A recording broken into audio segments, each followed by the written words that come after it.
Hey guys, how's it going? Michael Troy here, and today we're looking at Excalibur number 27. This is by Chris Claremont, Barry Windsor-Smith, and Bill Sienkiewicz. Yes, isn't that awesome? Okay, so you probably didn't even know this one existed. This is the original Excalibur, the one launched by Alan Davis and Chris Claremont. Alan Davis, I think, had left the book at this point. He came back. I don't remember exactly which issue he left, but he comes back with number 42. And by that time, Chris Claremont had left, and Alan started writing it himself, and it was a great arc. So any Excalibur by Chris Claremont or Alan Davis is going to be really good. Chris did stay on the book for a while after Alan left, and this is really cool. There's a cover by Chris Wozniak, who's not super famous, I guess, as a comic book artist. You probably heard of him, though. I like him. I think he was fairly new around this time, and he had been drawing a few issues up until this point, so this is a fill-in issue, and it's really, really cool. Like I said, you probably didn't even know this was out there. Chris Claremont and Barry Windsor-Smith, so I guess they came up with the story together, and Barry's doing the pencils, and Bill Sienkiewicz is the inker.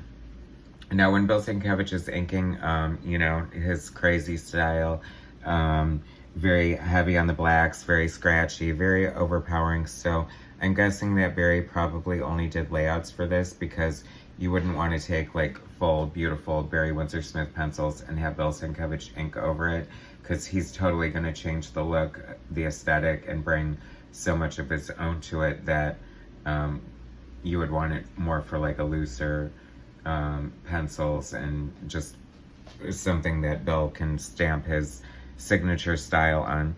So Tom Orzechowski is the letterer, Glynis Oliver, nay Glynis Wine Classic, you know, X-Team here, Chris Claremont. It's always fun. Barry Windsor-Smith did some random issues throughout the Marvel Universe, so I had forgotten about this one, so when I came across it, I was super excited. And you can see a lot of Barry Windsor-Smith in here. It's funny because I forget who this character is, but, I mean, I'm sure it says there, right there, Jamie Braddock. Oh, okay, so it's Brian Braddock's crazy brother and Betsy Braddock. But this is total Bill Sienkiewicz. It's kind of crazy that him and Barry Windsor-Smith worked together, but I mean, I'm a huge Bill Sienkiewicz fan, so I kind of like it when he inks somebody, and I think it always looks great because Bill is just screaming through. But you can really see a lot of Barry Windsor-Smith. I mean, that's obviously a Barry Windsor-Smith nose and face and sort of aesthetic of how he draws, so that's cool. I mean, this is very Bill Sienkiewicz with the thick, choppy, I mean, just like, you know, I mean, I remember reading interviews with Bill Sienkiewicz over the years, and just, because I always love to, you know, kind of know their thought process and, like, their tools and, like, kind of what goes into it.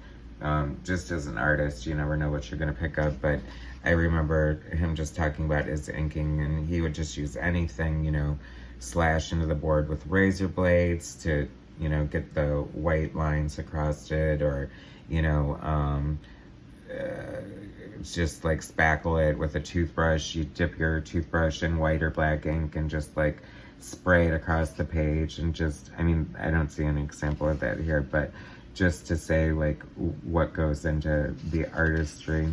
It's funny, I think that that's the joy of inking, and I think that even though I've been like digitally inking on Procreate, and like it's very cool in that you can do a lot with it very quickly, but I think you sort of lose the natural looseness of the artistry of inking because so many happy accidents happen. Just like, you know, you can't just hit a button and erase it, so you're getting like the little nuances and just, you know, the way a line comes out. And, you know, when I talk about happy accidents, it's like the thickness varies, and just like, I don't know, the certain tapering of the end of it. But I love Excalibur, the classic team, so cool. Like I said, Barry Windsor-Smith is the master. It's funny, his Monsters book just came out after such a long wait. It's in black and white. It's so cool to just see the art And, you know, you can actually see the pen strokes and all that so much better. And it's just crisp and clear, black and white. And I have to say, like, something like Life, Death, which was inked by Terry Austin, the first part, but the second part definitely had a smoother, sort of more polished look. And I think that Monsters, of course, befitting, because it's such a dark, sort of tragic story, that it kind of fits that it has such, you know, a more scratchy, sort of somber look. So, but my point being, and I do have one, is that it just kind of reminds me of what Bill Sienkiewicz did here, just sort of bringing a scratchy aesthetic. You know, it's like when you think of his storyteller's work, or even his Weapon X seems a little more polished than Monsters was, even though Weapon X is such a dark story. But I guess it's, even though it really doesn't read as a superhero story, I mean, Wolverine still is, like, you know, an X-Man. But I think that Wolverine is kind of like Batman in the sense that you can put him in, like, so many different scenarios and situations. I mean, you can have him in places that he has been, you know, like throw him in Japan, throw him in, what do you call it? I don't know, throw him in the middle of the desert, throw him in the Savage Land is the one I was thinking of. I love Rachel with her hound face. Such a dark reminder of what she went through in her own reality.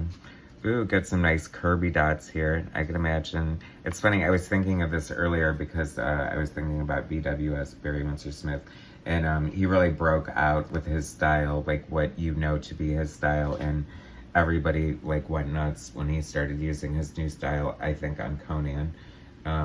Specifically the one with Red Sonja in it, I'm told. But before that, he had more of a Marvel House style.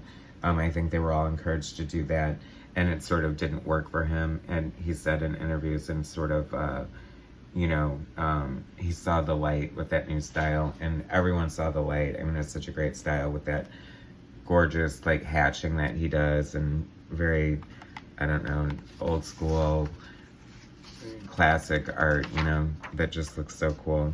And we love BWS. I mean, he can't do enough comic books. So, I mean, in a sense, like, I feel like maybe when I first saw this, I was sort of like, oh my God, wow, like, yuck, that's, you know, so gross compared to what you're used to with Barry Windsor-Smith.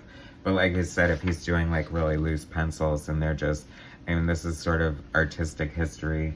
They're such great, Bill Sienkiewicz and Barry Windsor-Smith are such great, revered artists in their own right. So God knows, it would be, like, just the coolest thing on the planet to get your page, your artwork inked by Bill Sienkiewicz. So just kind of cool and fun. And like I said, the Barry Windsor-Smith kind of shines through, so you can see it just, like, in the hand, the way he draws fingers. And it's kind of a fun, not really experiment, but, you know, just a fun sort of study of art, just to be able to see that like that.